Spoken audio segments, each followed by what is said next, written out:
Hey, Katie. I'm joined today by Katie Krawczyk of 19 Ideas, CEO of the marketing and PR communications firm. So, Katie, welcome. Thank you for joining me today.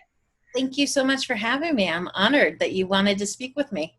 I did, for so many reasons, Katie. Like I mentioned when we first jumped on the call, I've heard so many great things from so many people about you. We have a lot in common in terms of going through Leadership Buffalo. Prior to joining SelectOne, I worked in marketing and advertising, and I love that you're a female founder and you have such, I think, very progressive views on your team and your employees. And I really wanted to start there today, Katie, and get a sense about how you have really accelerated and promoted this belief that, well, employee wellness is really not only just something founders and leaders should be doing all the time, but it really translates to business wellness. So talk to me about how you have really promoted this notion of making sure your employees feel comfortable, in the know, and really well supported throughout these last couple of months. Yeah, thanks for that. I really appreciate it. This is such, as we were chatting prior to this, this is a passion of mine for many reasons. I think first and foremost, I prioritize my emotional and mental well-being, and it's been something. I've had the business now for not just shy of a decade, and it's over the course of that decade, I have really been focused on my own, like I said, mental and emotional well-being. And when you are starting a business, any founder or entrepreneur will tell you how incredibly taxing it is and stressful to have a business. And actually, the funny thing about this pandemic is I started to breathe. I started to finally ease up a little bit and think like, okay, I think it's all right. And then boom, global pandemic. Yeah, nothing. So yeah. you can't rest. It's like it's a never ending thing. But that stress is just omnipresent in the business world. And really, frankly, if you take a step back, you could probably say that about our world in general. There's so many things that you can point to that people deal with on a day-to-day basis. So I think once I got into the pressure cooker of being a business owner, did I really start to understand and see firsthand how awful stress can really affect and take hold of your life in ways that feel actually out of control. And it's a dangerous cycle that you can find yourself in. And so I sort of went deep into it because, it's kind of what you do when you are first starting out. You say yes to every opportunity. You work all kinds of hours of the day. There are no boundaries whatsoever. But then I realized how depleted I was, and not just energetically, like I was just drained completely. I had nothing more to give.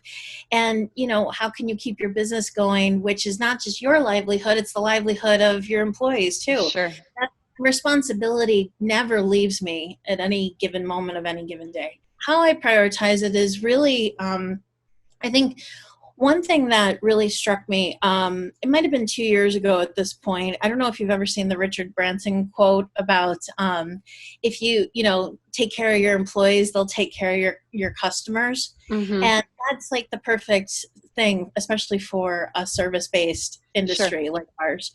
And I really thought about that because as CEO, when I was a one-woman business, I was obviously the sole practitioner.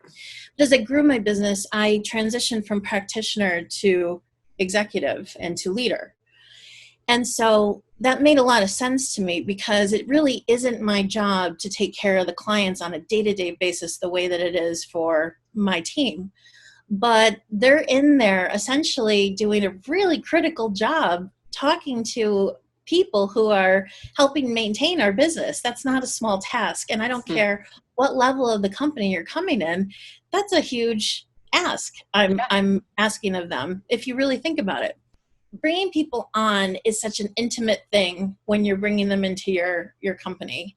I'm literally saying, I'm going to take care of you in some way, shape, or form, and I'm going to give you a space to grow.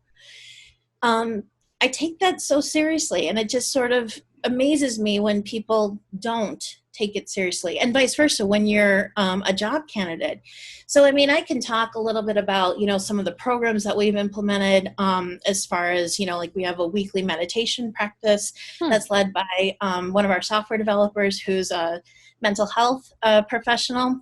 And actually, he's a great example of somebody who, when we hired him, he was very open with us. Now, this was 5 years ago. He said, you know what, guys, this is really kind that you reached out to me. You want to bring me on. But I don't really want to be in software anymore. I actually found this passion of mine, and I want to be a mental health counselor. And we said, you know what? That's okay with us. We will support you going back to school and getting your certification. But the point is that, we want to be able to work with people in a way that works for us as a business, what we're asking for, but doesn't shut down who they are as individuals. So yeah, that's a long-winded answer. No, it's amazing. I was seriously just listening on, but I was captivated because it's really profound and it's really, really empathetic. And I haven't heard very many business leaders be as authentic about who they are, and then making sure that they translate that and create an environment of just inclusion, acceptance, promotion of other things outside of just work. And I have to imagine, and you just alluded to, that it's really resulted in quite a bit of engagement, retention, just general connectivity to your brand, to your company. And I have to believe that's translated to your clients. Yeah, I believe it has. I mean, obviously, without having firm data around it, a lot of it is maybe anecdotal, or I can say one of the things that's maybe the intangible is I feel like I have very meaningful relationships with my team members that are rooted in trust. I trust them. My actions tell them that I trust them. I also verbally tell them and reinforce that I trust them, because sometimes people also need to hear it too. They do. Yeah. It has to come from the heart. And if it comes from a true and authentic place, it's going to be received in a true and authentic way, Yeah, no. You certainly seem passionate about it. I mean, even just talking to you now, like I'm so engaged by, I'm just so engaged by the, how passionate you are about that. Cause I mean, I truly believe that. And I guess for a lot of leaders of late, they have come to the realization that, wait a second, my team doesn't have to be sitting at a desk from 8 to 5 to contribute, to be productive. I've said this across all of the conversations I've had with business leaders, that there's been this like collective revelation that productivity isn't directly equated to physical presence. And if anything comes of this, I truly hope it is a more holistic appreciation, recognition of people as people, and not of employee and then this external person. And I really do hope that is what, continues to, that is what is perpetuated. And that is really what happens as a result positively of this, of this crisis.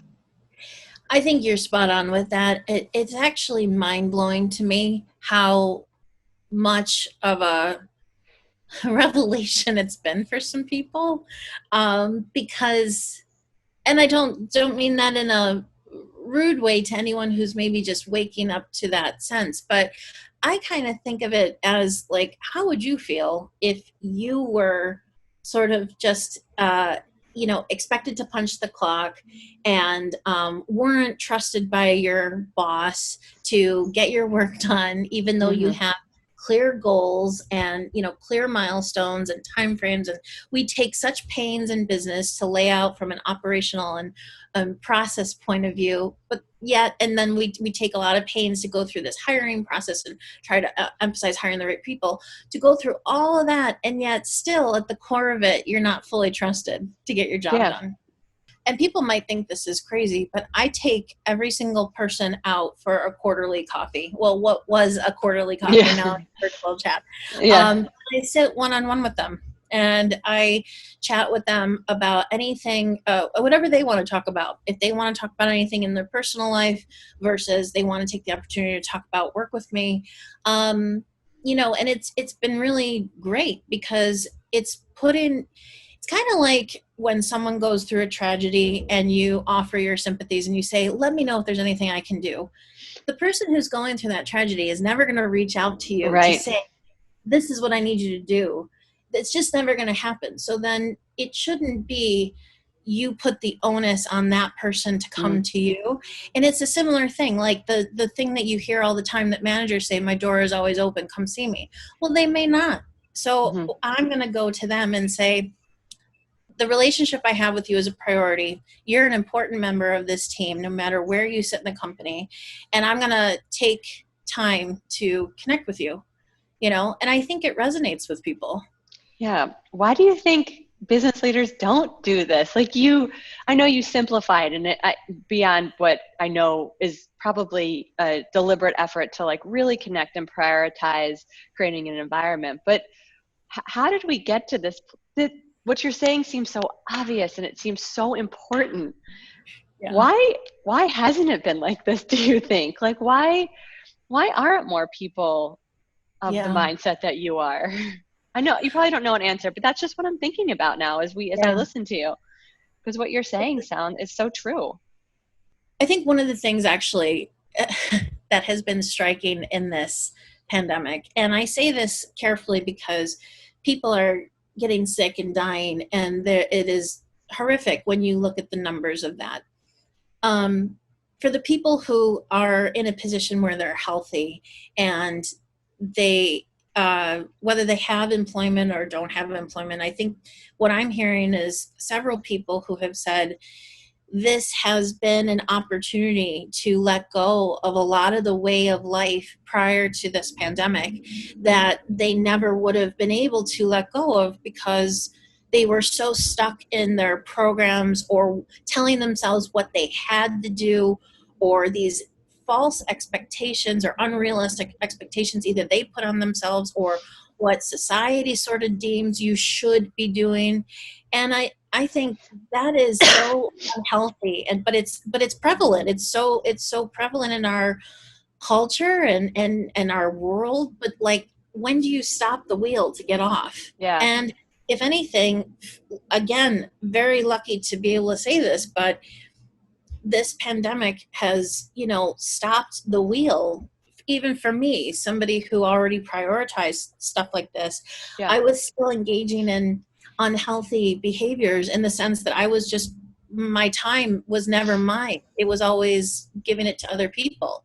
Now I've been able, now not running from meeting to meeting, I've been able to take greater stock. And again, I say, if I'm having those realizations, everybody else also must be feeling to a degree, you know, the things that they want to change. Like, I know I don't have children. I can only imagine how difficult it must be for parents to try to work, but also be home with their kids at the same time.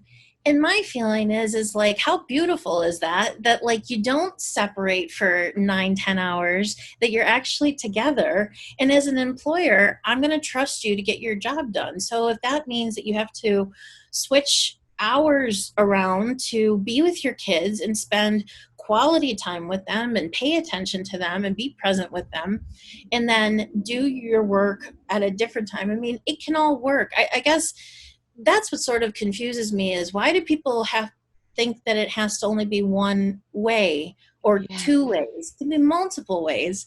So be with your kids. They need you. And yes, I need you in a way as well, but I know when you can feel better about the time you just spent with your kids, you're going to come to work with a clearer head and an open heart. Absolutely. And you're probably actually going to be doing a better job. Ultimately, you're either going to be more creative or you're going to be happier, versus if you sort of try to ignore that the kids are there, but then you're stressed and you're not saying it, but it's just stewing in your head or in you somewhere. It's going to come out in a negative way somewhere.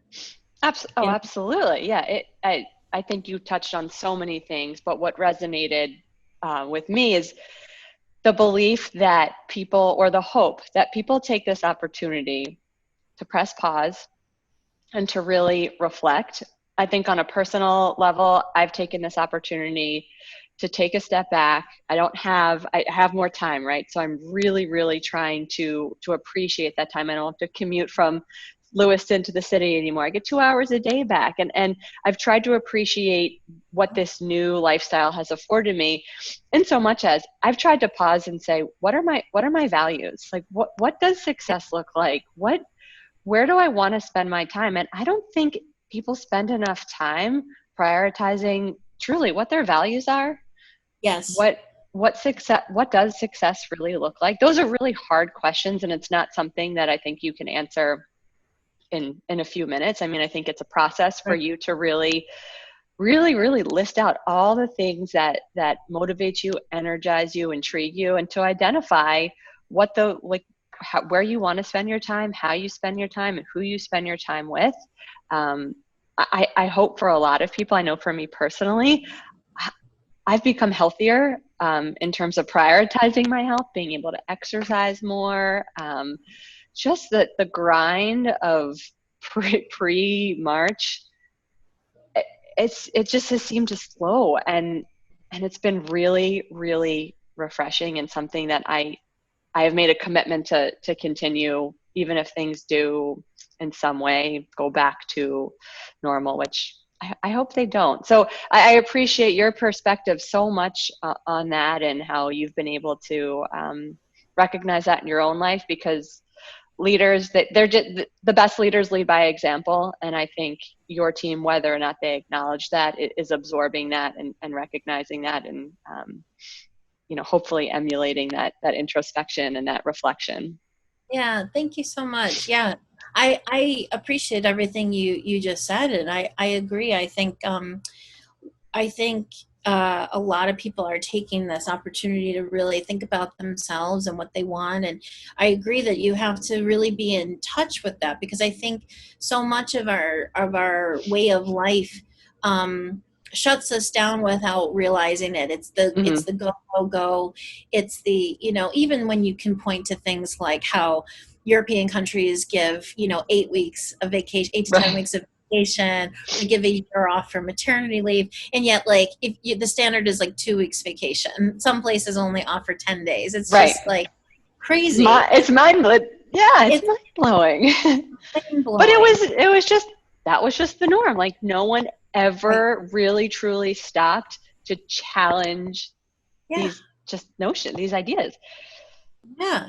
And I think, what's interesting about being in a service-based business is, one of the things that I've been, and then the support of Dan, my partner, Charlie's our chief operating officer, so the three of us make up our executive team.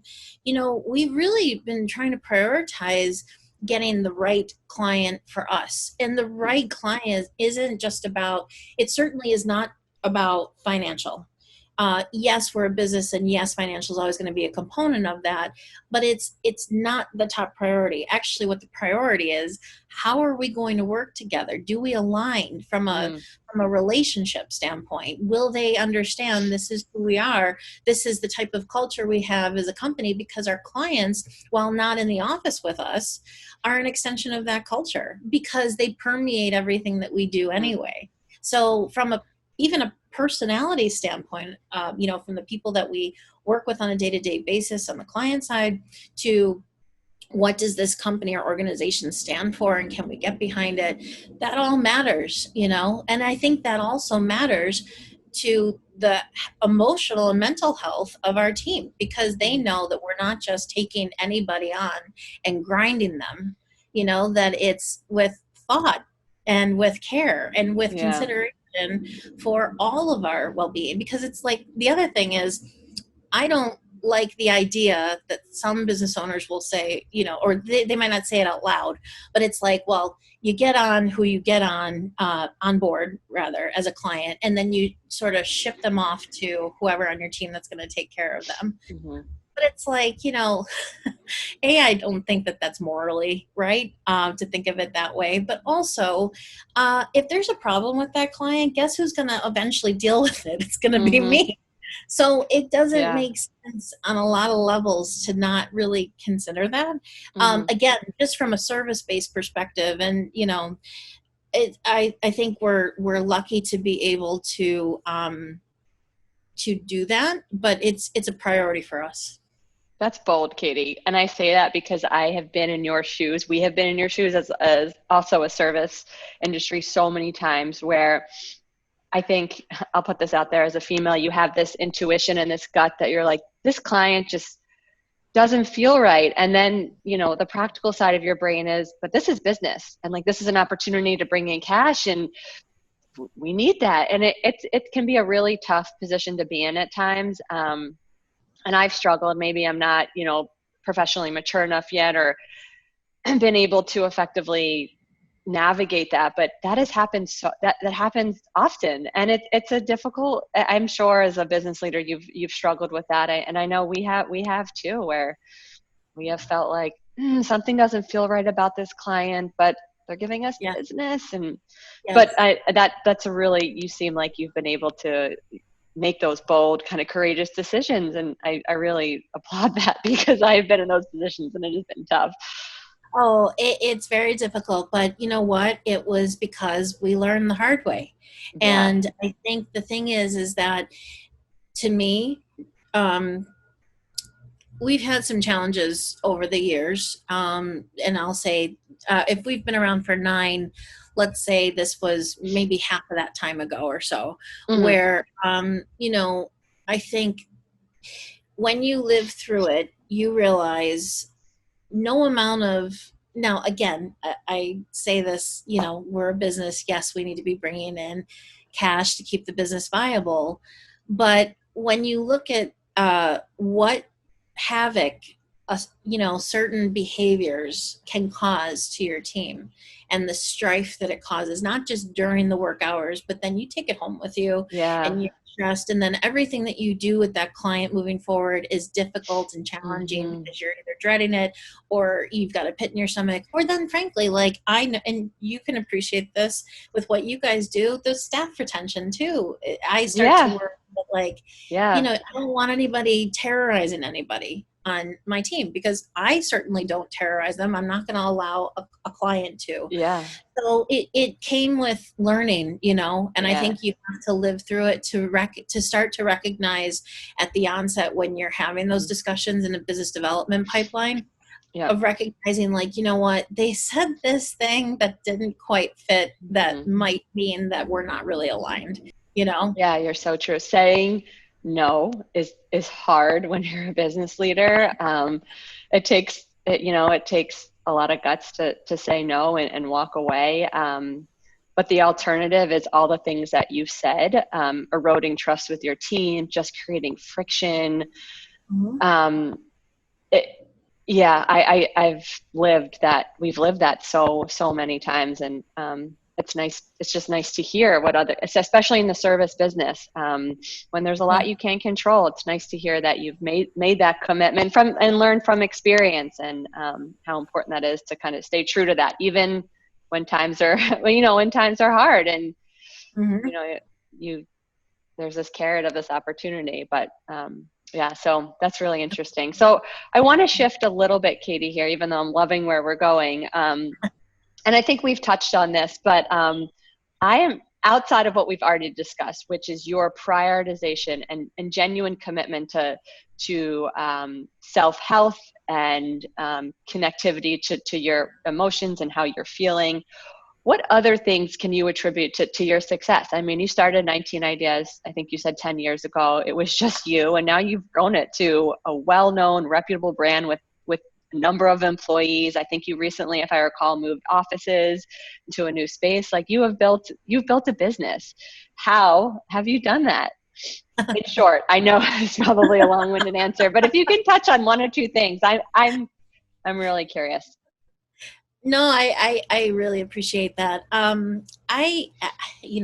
This is such a tough question because I believe that it's the million drops in a bucket kind of thing add up to the whole, the sum. Mm-hmm. I think there's just been so many things along the way that have led to where we are today. I think, you know, I think first and foremost, being, as much as I started this conversation by saying how I said yes to everything and it depleted me, saying yes to everything also did give me the jump that I needed. There were some leaps, and maybe leaps of faith as well. And just really working hard. I can't tell you, it came easy in the sense that doors opened, which to me is more a sign from the universe that things are, I'm on the path that I'm supposed to be on. I think when you encounter resistance is when maybe you need to take stock of, is this really what I should be doing? But when I got on this path, things started to flow and to open up for me. I am not interested in sort of plateauing, if that makes sense. Like, we're always looking to push ourselves for more. There's always more that we could be doing. And it's not to say, I don't want to be overworking anybody. It's more about just the removal of apathy from our environment. So I think, like, we've assembled people who are motivated by nature. And so whether it's we want to be doing the latest, greatest thing in our industry, or we want more exciting creative work to sink our teeth into, or we're thinking critically about, do we diversify our revenue and not just be 100% on the service-based side? Do we start to develop our own products because we have the ability to do that? And then even some of the cultural things, like how can we be even a better team in professionals in that way? So I think we're always, every year, we're thinking about what's next, what's more that we can be doing. So in that sense, it never gets stale. So I think there's always a measure where we're pushing ourselves to be the best people, best professionals, best company that we can be, and not assuming that we know everything now, because we don't. Yeah, a little humility. Yeah. Exactly. Combined with kind of motivation to innovate and grow is kind of the best combination, the best formula for success. And what you said about creating this team, again, resonated too as a lifelong athlete and just as a leader here at SelectOne. It's about finding a team that complements each other and not always hiring. I think for hiring managers, a fault can often be to hire people that are exactly like yourself. Right. And I think it's a really hard exercise to help hiring managers and leaders kind of walk through and navigate. Is the best teams come from those that diverse thoughts, those people that bring diverse backgrounds, which is obviously no more present in our collective conversation than now. But I think you look at the most successful sports teams and, startups, they have a group of people that have mutual respect, that bring different strengths, and they complement each other so well that they're able to charge forward. And so that's really, you just seem to live what you say, which is so cool. Yeah, thanks for that. I have to, because I'm going to live it anyway. And so I think that's my thing, is like, might as well, embody it. Yeah. And it would be counterintuitive and counterproductive to my own well-being if I didn't carry it forward in my business, which takes up 70% of my waking day. Yeah.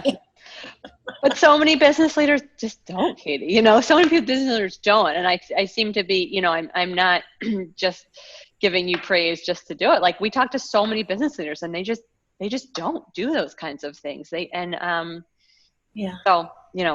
I don't know. Hopefully we're turning to a more humane way of interacting, a more personal way of truly interacting. I hope that this is the Great Awakening. That's my hope. Yeah. I agree. So one quick final question. So just to dive into a little bit more of your business, your service, and area of expertise. So everyone's spending more time on their phone, in front of their computers, and there is just an onslaught of just content and just stuff to absorb. So what are you kind of seeing in terms of a trend or two, or how are you advising your clients to really differentiate, cut through the noise, and really drive engagement with their key stakeholders in a time that is just so concentrated with stuff? Yeah, that's a great question. I think it really, what it comes down to is really knowing who you are. Who are you? Yeah. Who are you as a business? Who's your audience? And what are the key messages? That's not as simple as that might sound. That's actually, I think, a No, very it's difficult thing to very, very hard. Yeah, I would agree. And I think that's just such this conversation has come full circle, because as you were talking, I preach this at SelectOne, but I firmly believe in knowing your why. It's not about the what, it's the why. And I think that can apply to a personal level in terms of your why, what are important to you, what are your values, and then from a business perspective, your why. You got to start there, know your why, know your core values and your mission, and then you can strategically plan and execute tactically from there.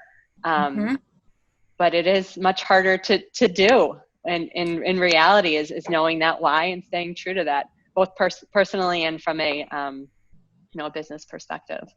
Absolutely. And I'll add one other thing to what you just said. I think it's sometimes a really difficult exercise for just one. Maybe let's just take it at the executive level. It might be difficult for one executive to go through that exercise, let alone build consensus with multiple executives. I mean, I think that people take for granted when they're in business that you know why you're in business, or you know what you want your company to do, or the space that you want it to hold in the world. But when it comes down to having to be strategic from a tactical perspective with your marketing messaging, that's where I think people realize how difficult it actually is to articulate. Yeah, absolutely. Well, Katie, this was so awesome. I loved talking to you. We could talk for hours, but I don't want to take too much time. But I so appreciate you making the time. I really appreciate how candid you are, how authentic you are. I really, truly say it. I mean it when I say your people are lucky to be led by you, because you just seem like the most genuine, caring leaders.